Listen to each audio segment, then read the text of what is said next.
Right, so this is a standard wagon, and if we can get that around so you can see it, what I've got here is a linkage, and I've got a magnet on the end, and it's the same at both ends. And when I originally started putting these together, I thought, what happens if I have north at one end and south at the other end? I'm sort of always locked into having the orientation of the wagons the same way. You couldn't sort of do that and connect it to its neighbour there, because it would repel. The magnets would repel. You'd have south to south or north to north. I thought, well, that's no good. So what I came up with instead was making, let's call them A and B wagons, or headlight and tail light wagons, where this wagon has the same polarity at each end, and so do the other wagons. So this, we'll call this north and that's south. When you put them together, they connect like that. However, if you take this wagon off and turn it around,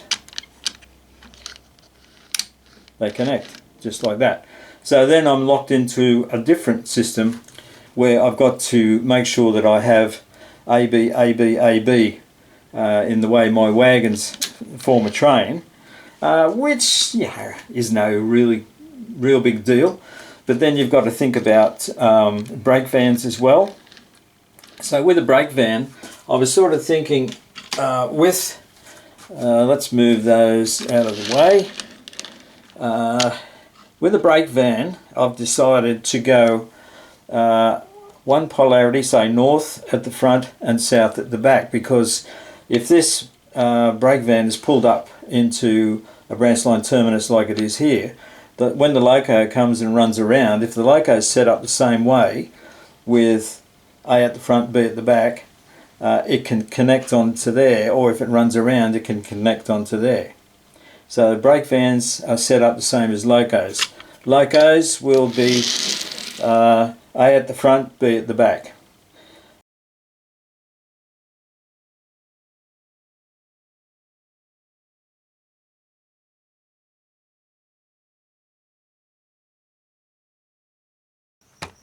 G'day folks, this is a demo of how the revised coupling works. I've got a little piece of plastic here with a magnet in it, and obviously one side of it is north oriented and the other side is south.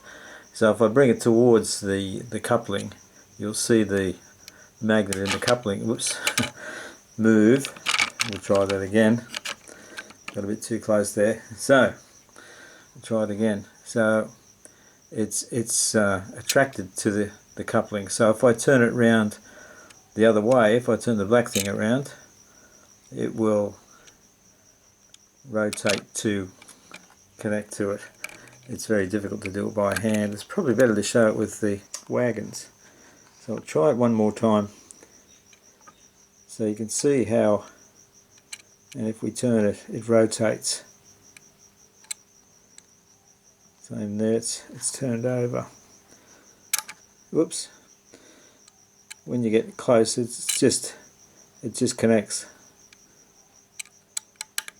Yeah, it rotates around in the wire coupling. That's a better version of it. So that's how it works. So I've got two types of wagons here. We'll call this an A wagon, and it's denoted by the white markings on the axle boxes. That would be, let's call it the north polarity, and south polarity would be, or B wagon has got red on the axle boxes. Just think of headlights and tail lights.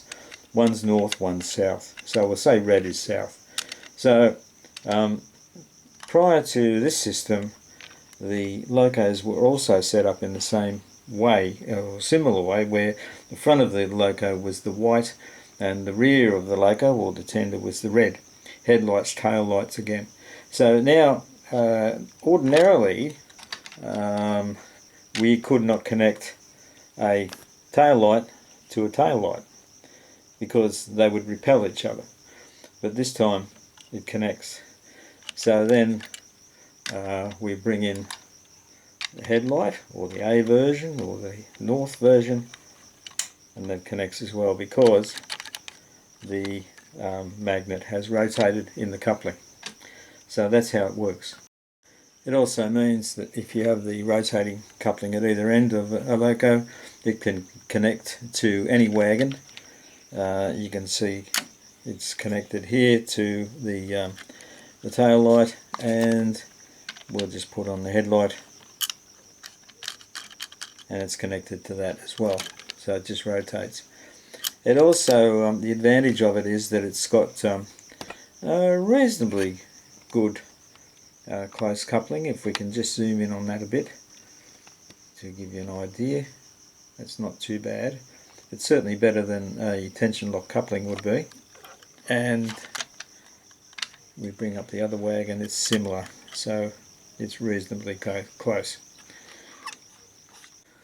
The same philosophy has been applied to the brake vans, and they've got the same new rotating coupling fitted to them. So once upon a time a brake van was A and B, and you can see on the axle boxes now that there's no colouring on there. I've blacked them out. So yes, so a brake van's got to go at the end of a train, but sometimes when you're shunting and moving wagons around and preparing a train, the brake van might be the wrong way round. But in this case now, it doesn't matter which way it's facing, it will always connect to any wagon. So, you know, in this case we've got the red wagon, so that connects there, and I'll just bring in the white wagon and put that on. Put it on properly if I can. And same thing, it connects to the white wagon. So also, as I said, it doesn't matter which way around the brake van is, it still connects. And we'll bring in the other one, still connects. So I guess the flaw in this system is not having this rotating coupling on all the wagons, because you need a certain amount of play or movement, sideways movement, for these things to go around corners, etc. And that's where the swing up coupling is really good, because there's a certain amount of play in this thing, which allows the wagons to be, more importantly, pushed through points and all that sort of thing. The pulling's not really a problem, it's the pushing. And so it works fine. So it has made the whole system more usable. So who knows, I might even get some sort of better idea later on down the track, but we'll see how we go. What I should say about this system too is this: if I'll bring in another brake van. Now this brake van that I'm putting on now is set up with the rotating couplings. Now when I bring it up to the toad, they connect, and in most cases it will work all right, especially pulling, it works fine. However, pushing, it depends on what sort of point configuration you're pushing through. It's possible for one of these to derail. I mean, it's not even that happy here actually, now that I look at it, because you know the couplings are too rigid. There's not enough play in the couplings. However, there's enough play if you connect it to one of the swing couplings. If I bring that in, there's plenty of play, so everything works a lot better. So anyway, it's another step forward, folks, and I just thought I'd let you know how it's going. Anyway, I'll catch you later. Cheers, Gourmet.